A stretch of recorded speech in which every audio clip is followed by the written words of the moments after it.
10 இயர்ஸ்க்கு நம்ம வந்து 10 இயர்ஸ்க்கு லம்சம் நீங்கள் மொத்தமாக பண்ணுறீங்களா, அப்போ அதுக்கான வேல்யூ பார்த்தீங்கன்னா 3,10,584 வருது 10 வருஷத்துக்கு ஃபியூச்சர் வேல்யூ. ஸோ நீங்கள் வந்து இந்த மாதம் எஸ்ஐபி போடுறீங்க இல்லையா 10,000, அந்த எஸ்ஐபி உங்களுக்கு கால்குலேட் பண்ணீங்கன்னா 23,23,384 வருது. இது ரெண்டையும் ஆட் பண்ணுங்க. இது நம்ம போடுற SIP and lump sum value add பண்ணீங்கன்னா டோட்டல் வேல்யூ வந்து 26,33,974 வருது உங்களுக்கு 10 வருஷத்துக்கு. இதில் ரெண்டாவது வருஷத்துலேருந்து நான் ரெண்டாவது வருஷம் எவ்வளோ எடுக்கலாம் அப்படின்னு பார்த்தீங்கன்னா SWP per month 13,742. ஸோ மாசம் இன்வெஸ்ட் பண்ணதுக்கப்புறம் ரெண்டாவது வருஷத்துலேருந்து 13,000 எவ்ரி மந்த் நான் எடுத்துக்கிட்டே இருக்கலாம் 10 வருஷத்துக்கு. ஸோ நான் 10 வருஷத்துக்கு இந்த 13,000 அப்படின்னு எடுத்துக்கிட்டு இருந்தால் மிச்சம் எவ்வளோ அமௌண்ட் இருக்கும் அப்படின்னு பார்த்தீங்கன்னா அது எடுத்தது போக உங்களுக்கான ரிமைனிங் அமௌண்ட் 6,37,933 rupees வந்து ரிமைனிங் அமௌண்ட். அப்போ நீங்கள் மாசம் அந்த 13,000 எடுக்கிறீங்களே 10 வருஷத்துக்கு பார்த்தீங்க அப்படின்னா அது கிட்டத்தட்ட ஒரு 10,80,000. ஸோ 10,80,000 கிட்ட வந்து நீங்கள் வித்ட்ரால் பண்ணிருப்பீங்க.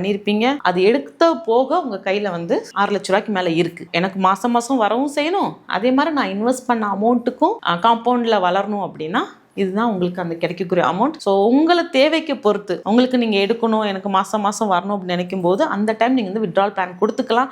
அப்படி இல்லைன்னா பர்சனல் கார்பஸ்க்கு ஏற்ற மாதிரி நீங்கள் லாங்கிட்யூட்டியோ 10 இயர்ஸோ 12 இயர்ஸோ நல்ல ஃபண்ட்ஸ் நாங்கள் சூஸ் பண்ணி கொடுக்குற ஃபண்ட்ஸில் நீங்கள் இன்வெஸ்ட் பண்ணிட்டு விட்டீங்க அப்படின்னா கண்டிப்பாக ஒரு நல்ல ரிட்டர்ன்ஸ் இருக்குது. ஸோ இதில் ஏதாவது உங்களுக்கு டவுட்ஸ் இருக்குது அப்படின்னா கீழே வந்து நீங்கள் கமெண்ட் பண்ணுங்கள். We'll guide you. தேங்க்யூ.